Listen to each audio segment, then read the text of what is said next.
Você já deu tudo de si? Estudou, acreditou, se dedicou e mesmo assim o resultado não veio como esperado? A frustração dói porque ela aparece exatamente onde existe a esperança. Se você está se sentindo assim agora, esse vídeo é pra você. Eu reprovei na primeira fase do Revalida 2025.2 por apenas um ponto. A partir do momento que eu entrei no sistema e vi o resultado definitivo, a frustração bateu muito forte em mim.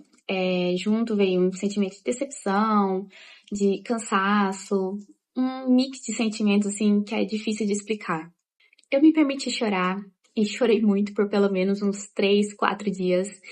E depois disso eu comecei a me questionar. O que eu fiz de errado? O que faltou?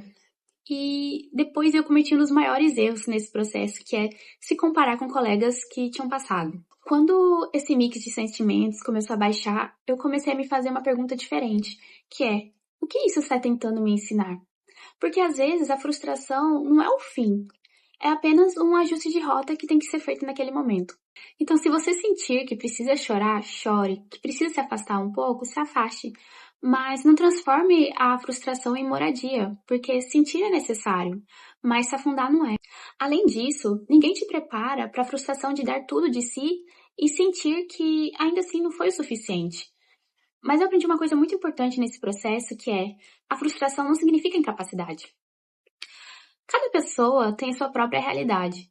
Nem todo mundo estuda nas mesmas condições, nem todo mundo atravessa esse processo com a vida em ordem. No meu caso, eu estava lidando com problemas familiares, ao mesmo tempo estava tentando conciliar os estudos com o trabalho, e isso pesa, cansa, sobrecarrega, mesmo quando a gente continua tentando dar o nosso melhor. Entender isso me trouxe algo essencial, que é ter mais compaixão comigo mesma. Um ponto não define a médica que eu sou. Um resultado não define os anos de estudos que eu tive, de esforço, de renúncias. Às vezes a vitória não é passar de primeira, é você continuar mesmo quando o caminho não é justo ou leve. Então, se você também está fazendo o seu máximo, tudo o que você pode dentro da sua realidade, não se diminua, não se compare, porque se você já está seguindo, né, continuando, isso muitas vezes já é um ato de coragem. E antes de encerrar, eu quero deixar aqui algumas dicas para lidar com a frustração que me ajudaram e que também pode te ajudar. Primeiro é se permitir sentir. Não se cobre força imediata. Se você quiser chorar, chore. Se você quiser se afastar, se afaste. Se você quiser ficar em silêncio, fique em silêncio. Porque esses sentimentos fazem parte do processo. Então é normal se sentir, porque todos nós somos seres humanos, então é super normal. Segundo pare de se comparar. Até porque a gente não sabe dos bastidores da vida de ninguém. E se comparar só aumenta a culpa e também apaga a sua trajetória. Então, não se compare. Terceiro respeite sua realidade. Talvez você esteja estudando e lidando com problemas familiares, ou esteja com um cansaço emocional, ou trabalha, e isso conta, gente, e isso importa muito. Então, tenha seu tempo e seja gentil com você mesmo. O quarto transforme a dor em direção. Depois que a emoção baixar, se pergunte: qual é o próximo passo possível agora? Não tente resolver toda a sua vida de uma vez só. Calma, um passo de cada vez, porque tudo tem o seu tempo.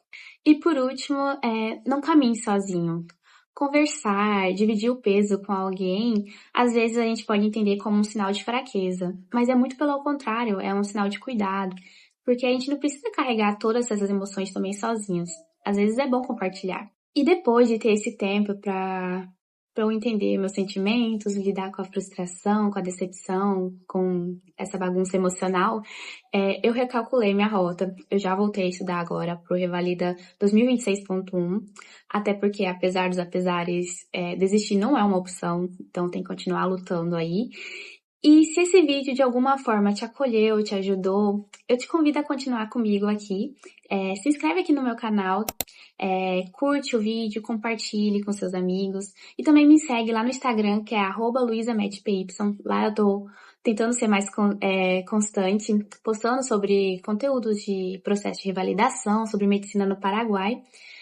E eu espero que vocês tenham gostado do vídeo e até a próxima. Tchau, tchau!